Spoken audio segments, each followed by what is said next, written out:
Il y a une dimension qui est à la fois innée, c'est ce qu'on a pu, ce qui vient de l'héritage de nos parents, donc c'est ce que je vais appeler la dimension innée. Puis après, il y a ce qui va faire qu'on va acquérir. Dans cette dimension de la personnalité unique de chacun, la première découverte que j'ai faite, c'est en lien avec les intelligences multiples.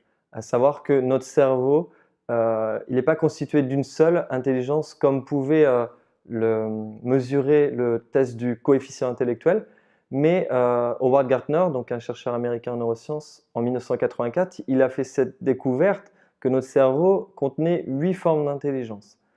Et donc ça, déjà, c'était une manière de dire, bah voilà, on peut envisager l'être humain autrement que par le QI, qui était juste l'analyse de cette intelligence logique, mathématique et un peu verbale linguistique. Mais voilà, il a mis au grand jour le fait qu'il y avait d'autres formes d'intelligence, l'intelligence musicale, l'intelligence corporelle, l'intelligence interpersonnelle, la connexion avec les autres, intrapersonnelle avec soi-même, visuelle, et puis l'intelligence de la nature. Et donc ça, c'était la première dimension qui, moi, m'a vraiment intéressé parce que d'un seul coup, on pouvait, ça me montrait en fait que dans le système scolaire actuel, 16 heures sur 24 par semaine dans le système scolaire actuel, on étudie les langues et les maths.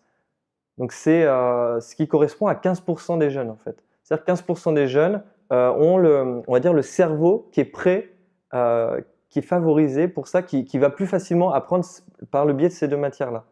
Mais ce qui fait qu'il y a plus de 80% des autres jeunes qui, eux, vont pas se retrouver en connexion avec ces matières-là, qui du coup vont avoir une sensation d'échec et de ne pas se comprendre et du coup une dévalorisation d'eux-mêmes et une perte de confiance et tout ce que ça peut entraîner.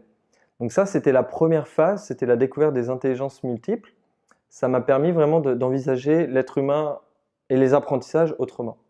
Puis ensuite, j'ai fait cette rencontre donc avec un Américain, Stephen Rudolph, un autre Américain, qui lui a donc créé une école en Inde sur les intelligences multiples. Et leur but, c'était de permettre aux jeunes de trouver leur voie, leur vocation.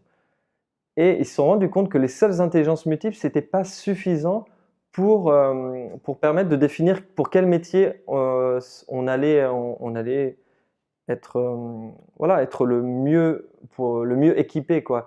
Et, euh, et donc, c'est là qu'ils ont mis au point cette méthode des natures multiples qui vient comme compléter les intelligences multiples. Donc, on a les intelligences d'un côté, donc c'est notre cerveau, et les natures, c'est une tendance à se comporter.